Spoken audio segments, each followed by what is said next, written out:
Ageu. Nós fomos então no capítulo 1, do verso 1 ao verso 11. A semana passada eu não estava aqui, o Vitor Hugo trouxe a meditação aqui, o sermão, não em Ageu, e hoje nós voltamos então para Ageu capítulo 1 e vamos ver, com a permissão de Deus, dos versos 12 ao verso 15. Vamos terminar o primeiro capítulo de Ageu. Então, acompanhe com os olhos e o coração a leitura.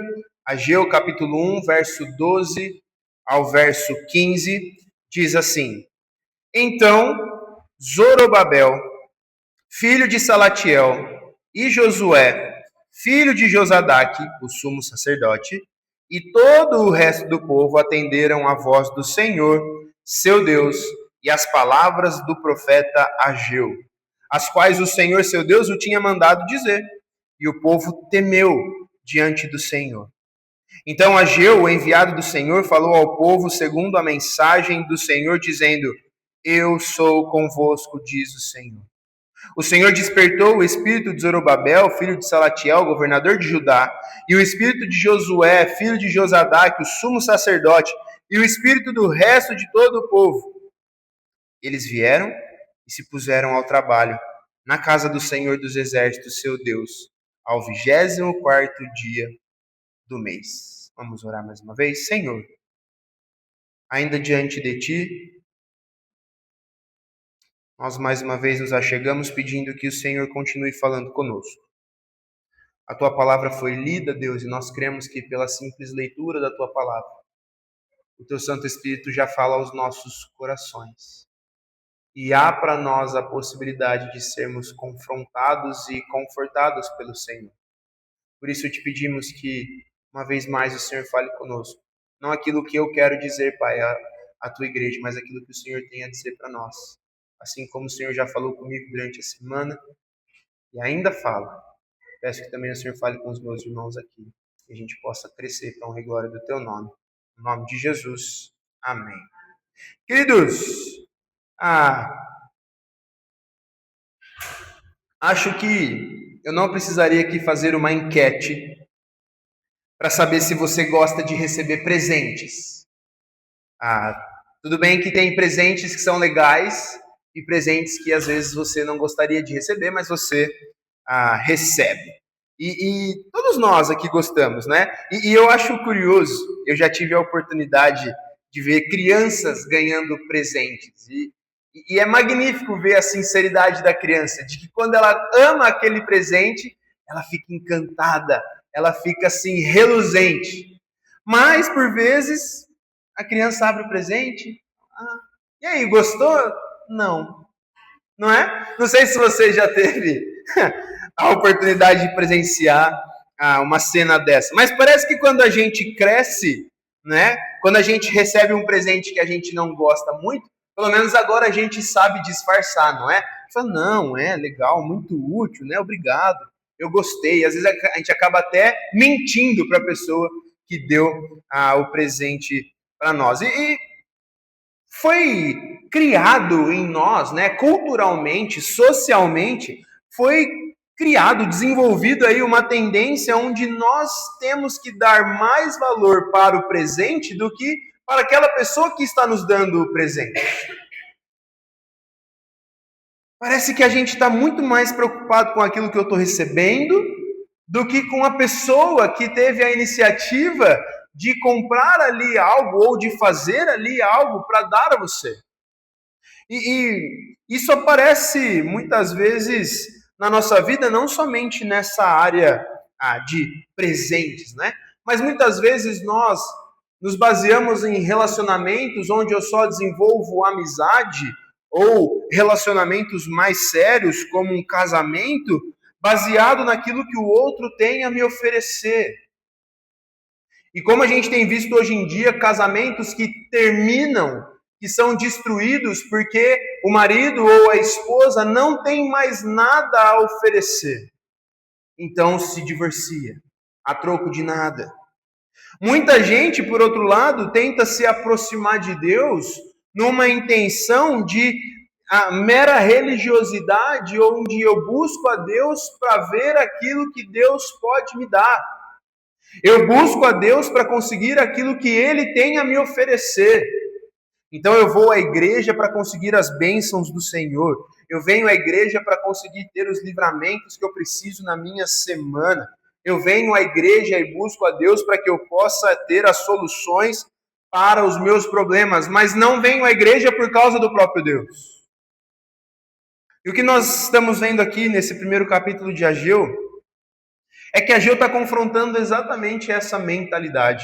Se você se lembra, a gente viu na semana retrasada, o povo voltando do exílio, e eles tinham uma missão muito clara, que se você se lembra, a missão era de reconstruir o templo. Essa era a missão do povo. Mas o povo faz uma pausa e eles colocam agora a vida pessoal deles à frente da vida de Deus e de obedecer à ordem de Deus. E a gente falou sobre principalmente a inversão de prioridades, a falta de clareza nas prioridades que nós temos na nossa vida. Porque veja, o povo não havia abandonado a fé, não havia abandonado a Deus, não havia cometido ali nenhum ato, humanamente falando assim, uma atrocidade. Não, eles apenas deixaram Deus de escanteio, em segundo plano, e decidiram viver as suas vidas como prioridade, sem obedecer a Deus, que havia mandado que o povo reconstruísse o templo. E quando a gente olha para esse texto aqui, dos versos 12 a 15, é uma continuação, né, do verso 11, que nós vimos na semana retrasada, e eu quero ver aqui algumas realidades com você, seguindo o texto. Primeiro, o verso 12, apontando para a gente o arrependimento verdadeiro. Olha o verso 12. Então Zorobabel, filho de Salatiel, e Josué, filho de Josadaque, o sumo sacerdote, e todo o resto do povo, atenderam a voz do Senhor seu Deus e as palavras do profeta Ageu, as quais o Senhor seu Deus o tinha mandado dizer. E o povo temeu diante do Senhor. Isso, o primeiro ponto aqui, o arrependimento verdadeiro. Aqui tem duas atitudes inseparáveis que Ageu traz para nós já no verso 12. Que primeiro, eles atenderam a voz do Senhor, e depois todo o povo temeu diante do Senhor. Então, primeiro, ouvir a palavra de Deus, né? Ouvir a voz do Senhor, ou atenderam a voz do Senhor, dependendo da sua versão. O que o texto quer dizer é que simplesmente o povo obedeceu. Mas isso é muito mais profundo do que parece. Há uma primeira leitura, você lê que o povo atendeu a voz do Senhor, pode soar para você meio superficial. Mas veja, nós estamos falando de um povo que tinha muita dificuldade de ouvir a voz de Deus. E o povo ouviu. E isso para nós é surpreendente. Porque o padrão de Israel, se você acompanhar a história, desde o seu início, ao longo da história, Deus fala, o profeta anuncia e o povo resiste. Esse é o padrão de Israel. Deus fala, o profeta anuncia e o povo desobedece. Aí acontece algo que Deus resgata o povo, traz o povo de volta para o seu caminho. E talvez um dos textos mais evidentes disso é você ler o texto de Juízes. Deus levanta um juiz, o juiz vem e traz a voz do Senhor para o povo se arrepende, obedece ao Senhor, aquele juiz morre, e sempre o texto diz que então Israel voltou a fazer o que era reto segundo o seu próprio coração. E aí Deus levanta um juiz de novo, esse juiz traz a voz de Deus ao povo se arrepende dos seus pecados, esse juiz morre e o povo volta a fazer o que era reto segundo o seu próprio coração. Esse é o padrão. E aqui em Ageu parece que agora é diferente. Porque o povo ouviu e temeu. E agora eles vão obedecer. Porque, veja, o problema nunca foi falta de comunicação de Deus. Deus sempre foi muito claro com Israel. Assim como Deus é muito claro comigo e com você. O problema aqui sempre foi a falta dessa resposta do povo. E normalmente o nosso problema é a nossa falta de resposta, de obediência à voz de Deus, que ela é extremamente clara. Eles reconhecem a voz de Deus aqui e agora faz toda a diferença. Não sei se você já teve a oportunidade de aconselhar alguém, de investir ali tempo, um dia, semanas, meses, talvez até anos, onde você senta com alguém, abre a Bíblia, conversa, explica, explica, e a conversa vem, e a conversa vai, e aí a pessoa diz, eu sei, eu já ouvi isso, mas a vida continua igual. Eu tenho um amigo que eu acompanho ele já há muitos anos, a gente tem aí uma vida de discipulado aí ativa e contínua, e eu me lembro que no começo, quando a gente começou a caminhar juntos, eu falava sempre as mesmas coisas para ele. Ele dizia, Pedro, eu sei. Só que ficava só no eu sei, a vida dele revelava algo completamente diferente. Mas teve um dia que isso mudou. Teve um dia que ele disse assim, agora caiu a ficha. Agora mudou. Agora eu entendi com clareza. Parece que essa é a realidade de Israel. E quando a gente olha aqui para o significado de ouvir biblicamente, ouvir não é simplesmente o que você está fazendo comigo aqui agora. Você está me ouvindo. Se você não está viajando, pelo menos você está me ouvindo. Mas ouvir biblicamente tem a ideia de acolher aquilo que está sendo falado, de se submeter àquilo que está sendo dito e de responder ou com palavras ou com ações àquilo que está sendo direcionado a você. Por isso que muitas vezes na Bíblia, ouvir e obedecer quase que se confundem por vezes. Porque quando Deus está dizendo algo para o povo, Deus não espera que Israel apenas ouça, mas que obedeça, que coloque em prática aquilo que Deus está falando a você. Em outras palavras, quem realmente ouve a voz de Deus, obedece a Deus. E por si só, a gente já tromba aqui na realidade do nosso coração. Porque o que é natural a nós? Não respondermos corretamente a palavra. Você pode escutar sermões durante a sua semana. Você pode entender conceitos difíceis como você entendeu hoje sobre a aceidade de Deus. Você pode até concordar intelectualmente com toda uma doutrina, com toda uma teologia, mas ainda assim resistir à obediência a Deus. Mas ainda assim lutar no seu coração e não cumprir aquilo que você deve cumprir. Porque o problema não está no ouvir, o problema está no coração. Por isso que aqui quando o povo ouve, no verso 12, de verdade Ageu, isso aqui não é obra do povo. É agir de Deus, é obra de Deus em invadir o coração de Israel e acordar o povo, depois de 15 anos parados na construção do templo. Por isso, queridos, o que eu queria que você pudesse pensar aqui no verso 12 é como é que você se encontra. Porque você pode ser alguém que ouve com frequência, mas não segue. Você pode ser alguém que ouve com frequência a palavra de Deus, mas insiste em não obedecer, insiste em não colocar em prática. E o desafio aqui para mim e para você é, a gente precisa parar de apenas ouvir. Como dizem, né? Entra por um ouvido e sai pelo outro. A gente precisa começar a ouvir e trazer isso para o nosso coração e colocar em prática aquilo que Deus tem a falar para mim e para você. Não sei se você consegue pensar qual foi a última mudança visível na sua vida mediante um sermão que você ouviu, seja eu que tenha pregado ou seja algum sermão que você tenha ouvido por aí na sua vida.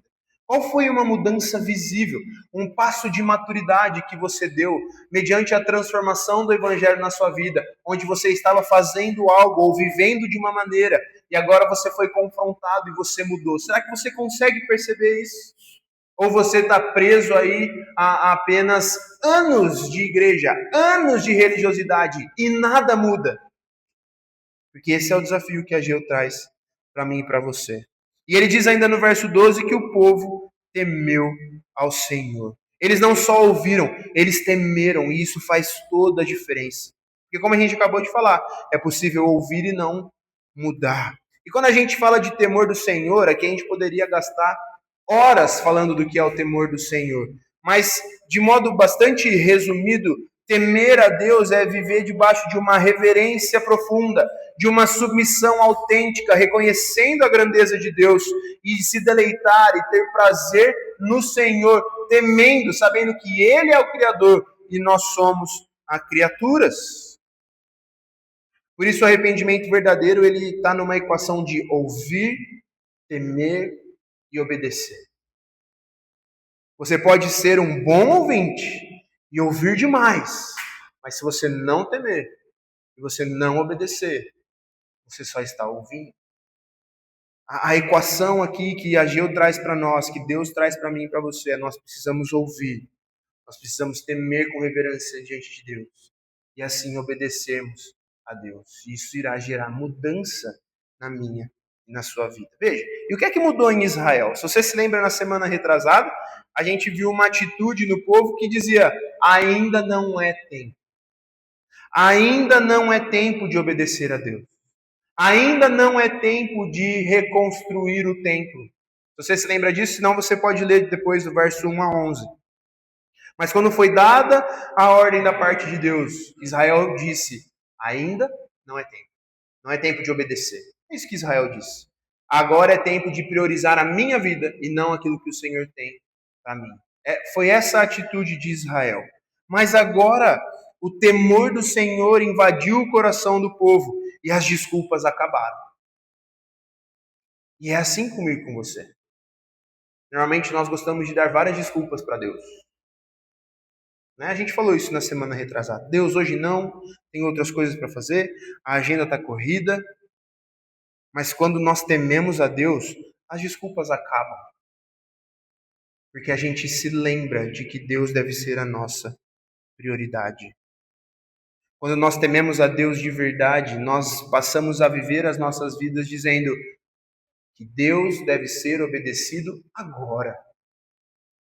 E eu obedeço a Deus sendo um excelente homem, pai, marido, trabalhador, mãe, mulher, esposa, dona de casa, trabalhadora, seja lá qual for a sua atuação, qual seja o seu papel. Temer ao Senhor é acabar com as desculpas e dizer: Deus deve ser obedecido agora. Isso vai se refletir na minha vida ordinária, na minha vida comum. Será que temos feito isso? Acho que esse é o nosso grande desafio. E aí no verso 13, a gente vê agora não apenas sobre um arrependimento de Israel e essa mudança, mas um encorajamento que Deus oferece ao povo. Veja só, no verso 13. Então, Ageu, o enviado do Senhor, falou ao povo segundo a mensagem do Senhor, dizendo: eu sou convosco, diz o Senhor. Aqui é o centro do texto. Aqui é o ponto alto do texto. Depois do arrependimento, no verso 12, agora Deus responde ao povo, encorajando. E veja que algo interessante. Deus não responde ao povo com cobrança. Deus responde ao povo com encorajamento. O enviado do Senhor, Ageu, com a palavra do Senhor, ou seja, Ageu não estava falando para Israel aquilo que estava no seu coração. Estava falando aquilo que vinha da parte de Deus. E a mensagem ela é simples, curta e extremamente poderosa. O que Deus está dizendo ao povo? Eu sou convosco. E é isso. E isso basta. É interessante que Deus poderia ter dito várias outras coisas, não é? Depois de tudo que o povo fez, depois de negligenciar a construção do templo por 15 anos, Deus poderia jogar isso na cara de Israel. Que vocês priorizaram a si mesmos, que vocês resistiram.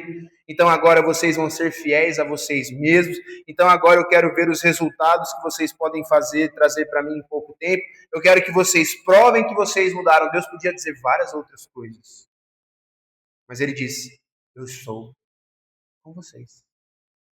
Constrangedor, não é? Eu me coloco aqui no lugar de Israel, já esperando aquele tapa de Deus. E Deus vem e diz: eu sou convosco, eu estou com vocês. Isso quebra a gente. Isso destrói a gente por dentro.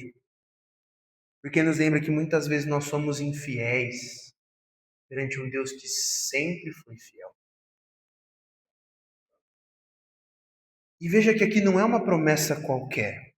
Essa promessa de Deus para o povo ao dizer: eu sou convosco, ou eu estou com vocês, é uma promessa que ela percorre por toda a Escritura. Se você olhar para Abraão, a promessa reafirmada com Isaac lá em Gênesis 26, onde Deus vai dizer: habita nessa terra e eu serei contigo e te abençoarei e multiplicarei a tua descendência.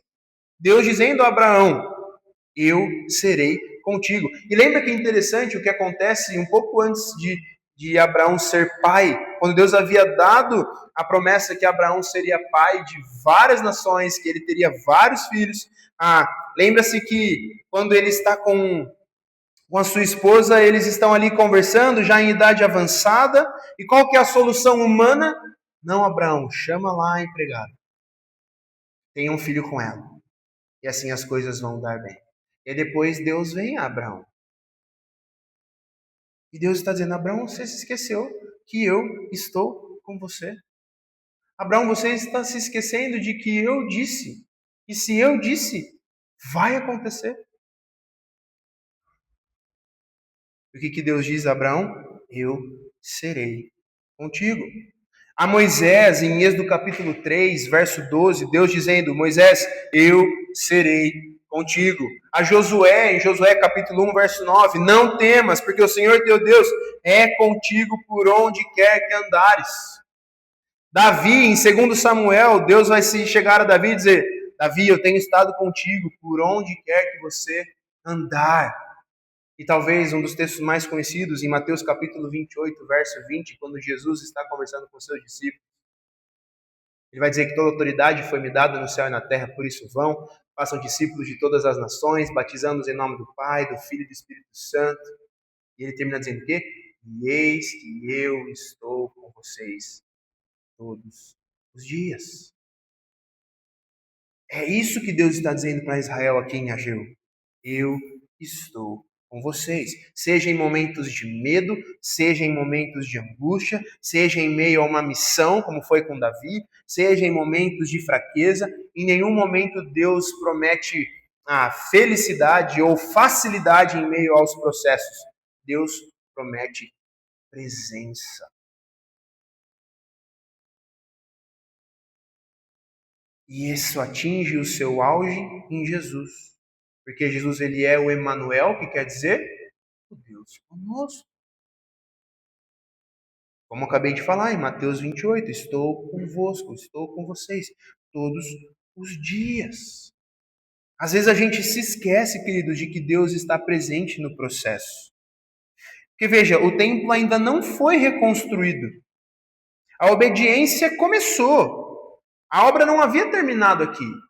Israel tinha acabado de ter a viradinha na chave do coração e na mente, onde agora eles ouviram a voz de Deus, temeram e iriam começar a obedecer.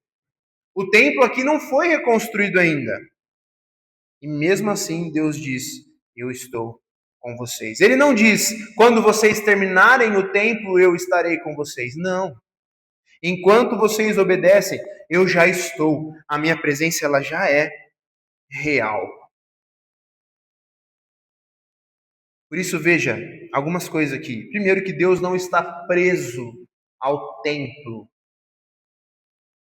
O templo no Antigo Testamento apontava para Deus, mas em nenhum momento a presença de Deus ela ficou ali à mercê, dependendo de estruturas.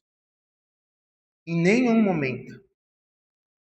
Veja que Deus não estava com o povo aqui por causa da obra de Israel, mas o povo estava fazendo a obra porque Deus estava com eles, e isso para nós é fundamental. De novo, Deus não estava com Israel por causa da obra. Pelo contrário, o povo agora iria realizar a obra, porque Deus estava com eles. Deus trazendo esse encorajamento. E por vezes a gente pensa, né? Não, quando eu melhorar, Deus vai se aproximar mais. Não, quando as coisas se acertarem na minha vida, Deus vai agir. Quando eu fizer isso, quando eu conseguir determinada coisa, quando eu conquistar outra coisa, Deus vai agir, Deus vai se agradar. E o texto está mostrando algo contrário aqui. Que Deus tomou a iniciativa, Deus se aproxima. E é isso que transforma as vidas, é isso que transforma nações. Por isso, o maior encorajamento que Deus pode dar para mim e para você hoje não é força, não é recursos, não são aqui facilidades, O maior encorajamento que Deus pode dar para mim e para você hoje é a sua presença.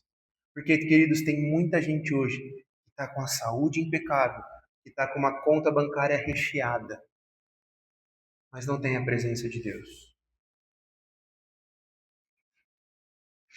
E me parece que tem vezes que a gente não assume isso, mas no nosso coração nós dizemos que seria bom se a gente tivesse que escolher entre ter uma conta bancária recheada e ter uma saúde impecável e escolher entre Deus e essas coisas. Me parece que a gente sempre escolheria aqui e abandonaria Deus. E veja, uma coisa não está em detrimento da outra. Existem pessoas que têm uma saúde impecável e têm Deus.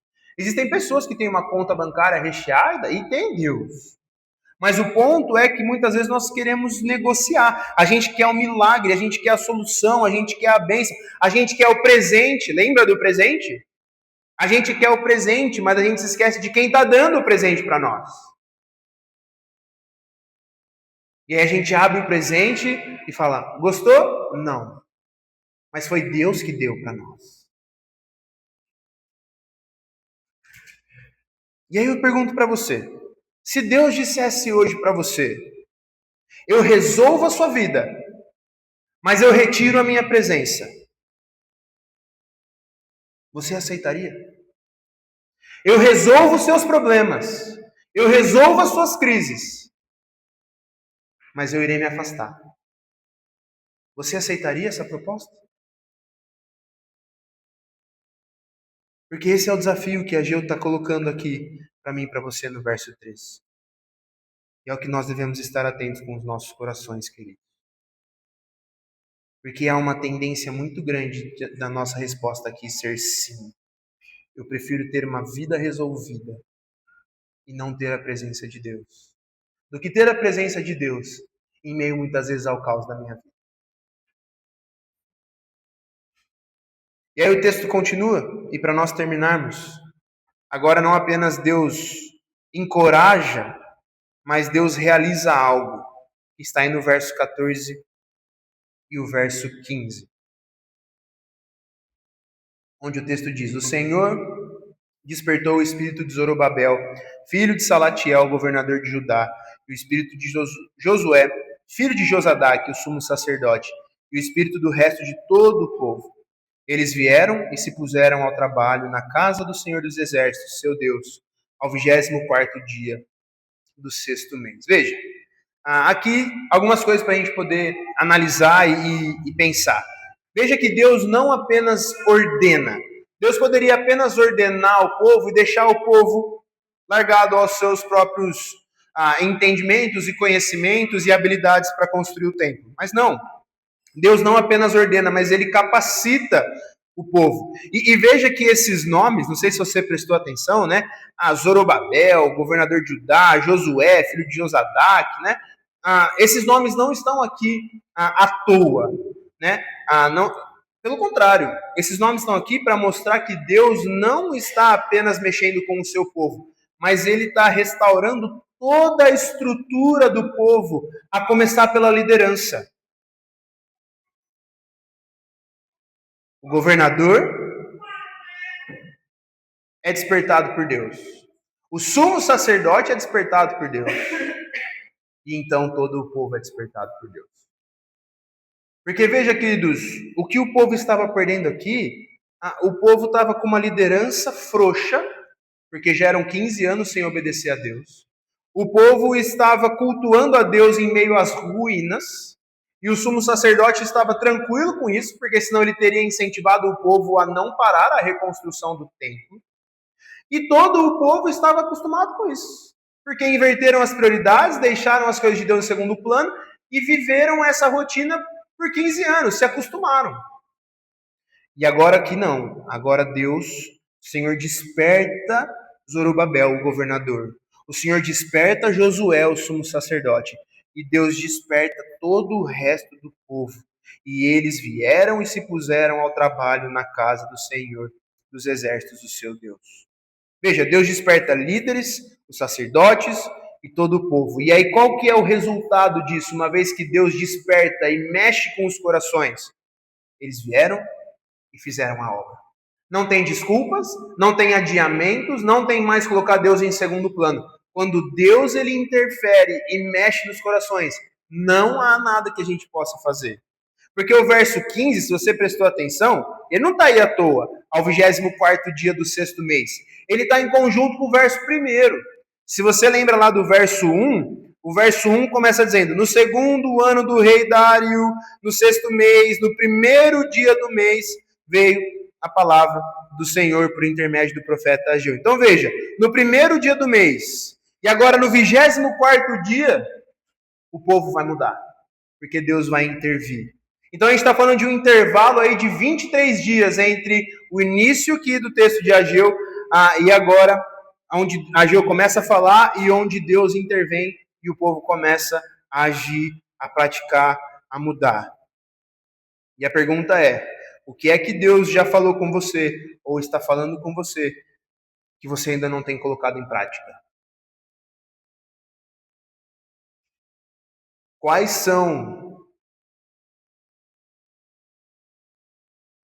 os aspectos do seu coração que Deus está falando com você, que Deus já foi muito claro, mas que você ainda não colocou em prática? O que é que você precisa mudar, que você tem postergado, que você tem adiado? Porque, queridos, é aqui onde nós precisamos ser honestos com a gente mesmo. Porque alguém pode virar e dizer então é simples, pastor, é só a gente priorizar a Deus. Na teoria é isso mesmo. Mas na prática não é tão simples assim, porque o problema é mais profundo. Porque o povo falhou, o povo inverteu as prioridades. Mas eu e você também fazemos isso e já conversamos sobre isso. Na teoria das prioridades do nosso coração, nós dizemos: não, pastor, é Deus em primeiro lugar, a família em segundo lugar e o trabalho em terceiro lugar. Mas na prática, sou eu em primeiro lugar, as minhas vontades em segundo lugar, e Deus, quando sobra tempo, eu consigo mascarar isso e finjo que Ele é a minha prioridade. Essa muitas vezes é a realidade dos nossos corações. Porque ao traçarmos esse diagnóstico, o nosso problema não é falta de informação. Todos nós aqui da Betel temos acesso às Escrituras. Todos os domingos temos uma aula de EBD e um culto ao qual nós prestamos a Deus e recebemos uma mensagem da parte de Deus. Todos os domingos.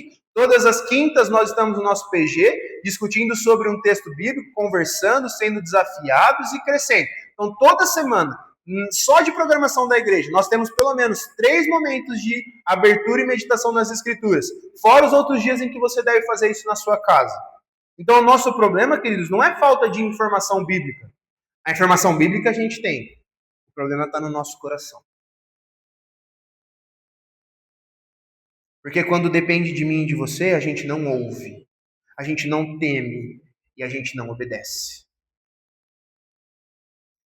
E como é triste ver que muitas vezes nós encontramos pessoas que estão obedecendo por mero interesse. Quantas igrejas disseminam essa ideia, espalham essa mentira de que a nossa obediência ela deve ser por interesse. Se eu desejo fazer algo, se eu desejo receber algo de Deus, eu preciso fazer isso. Como se fosse uma moeda de troca. Se eu obedeço, Deus me dá. Então eu obedeço por interesses pessoais, não por aquilo que Deus está fazendo na minha vida. Por isso que o texto está dizendo aqui que o Senhor despertou o espírito de Zorobabel, o espírito de Josué e o espírito do resto do povo. Foi o Senhor que despertou. Porque é por isso que nós precisamos de Jesus, queridos. É aqui que tudo aponta para Jesus. Por quê? Porque Ele é o verdadeiro templo. Quando a gente olha aqui para Ageu, o povo está sendo chamado para reconstruir o templo, o lugar da presença de Deus. Mas no Novo Testamento, quando a gente avança na nossa leitura das Escrituras, a gente percebe que no Novo Testamento, aquele templo era apenas uma sombra, apenas um reflexo de algo maior, porque agora em Jesus aquilo se cumpre plenamente. Jesus mesmo vai declarar que Ele é o verdadeiro templo. Ou seja, a presença de Deus, ela não está mais centrada em um edifício. Para nós, a presença de Deus ela é centrada em uma pessoa, em Jesus. E veja que Deus não apenas se aproxima, Ele habita entre nós e agora de forma definitiva. Então, Jesus não é apenas o verdadeiro templo, Ele é o Deus presente. Aquilo em que em Ageu aparece como promessa, onde Deus diz, eu sou convosco, em Jesus agora é a realidade encarnada. Jesus não apenas diz que Deus está conosco, Jesus ele é o Deus conosco. Por isso, como já dissemos, ele é o Emanuel. E isso deveria mudar a forma como a gente entende a vida cristã. Isso deveria mudar e a gente entender que não se trata apenas de receber uma ajuda divina, mas de viver em comunhão real com Ele, dia após dia.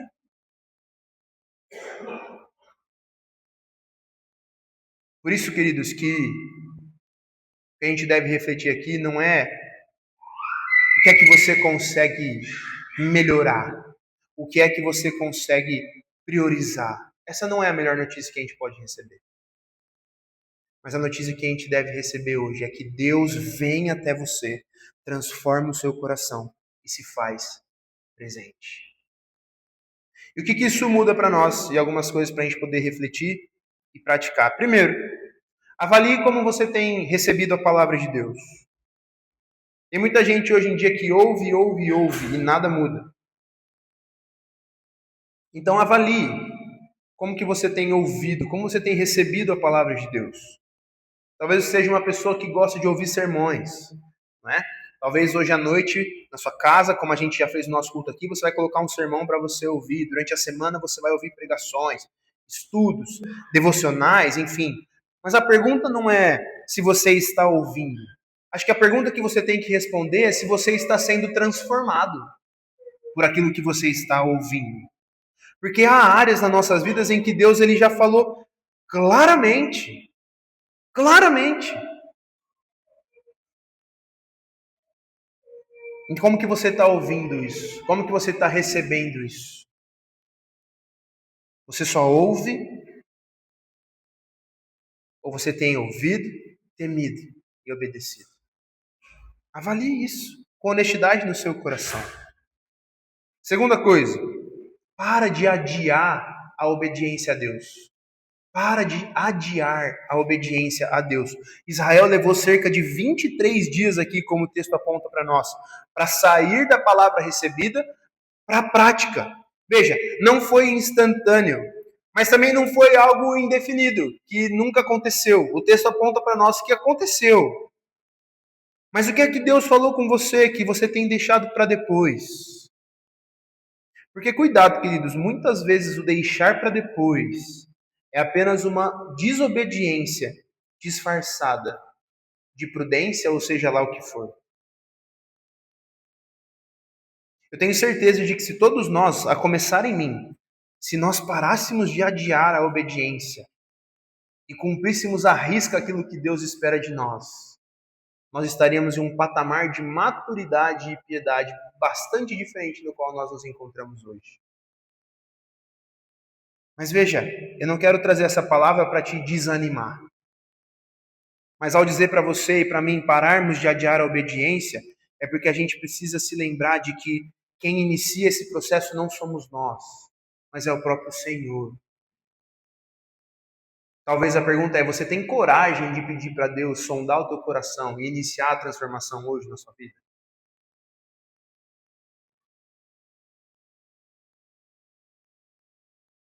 Terceira coisa, examine o seu amor por Deus. Porque você pode amar mais os presentes que Ele pode te dar do que o próprio Deus que te dá os presentes.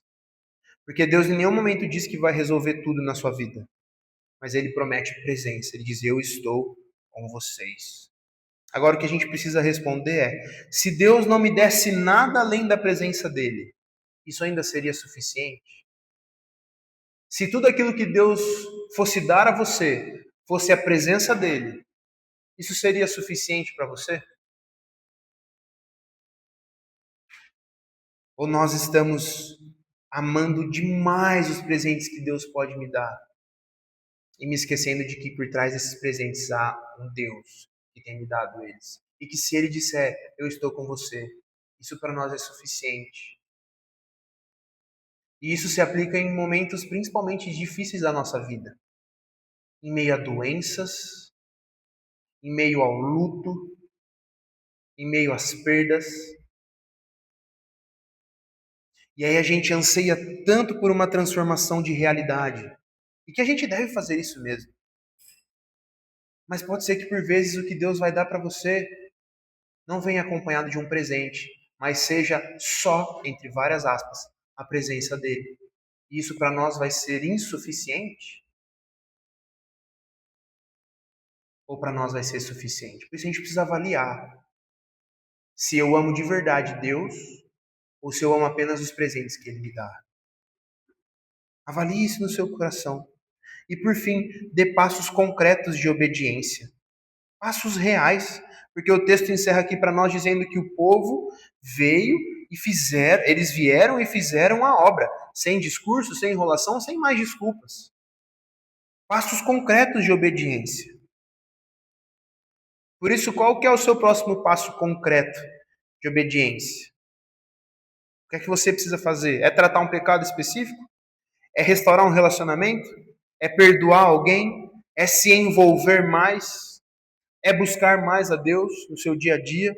Se envolver mais com a igreja? Quais são os passos concretos que você precisa dar? Porque talvez hoje Deus esteja fazendo com você o mesmo que ele fez aqui com Israel por meio de Ageu. Falando, confrontando e chamando. E a pergunta que a gente precisa lidar aqui não é se você entendeu isso. Porque eu acho que você entendeu que Deus está falando, confrontando e chamando. Mas eu acho que o que a gente deve pensar é, nós iremos responder como? Entrando por um ouvido e saindo pelo outro? Ou nós iremos colocar em prática aquilo que Deus está nos chamando para fazer hoje? Que esse seja o nosso desafio todos os dias da nossa vida. Sabendo que a gente tem um Deus presente que está comigo e com você. Amém? Vamos nos colocar em pé, queridos? Vamos orar, encerrando o nosso tempo de cultos aqui juntos e recebendo a bênção do nosso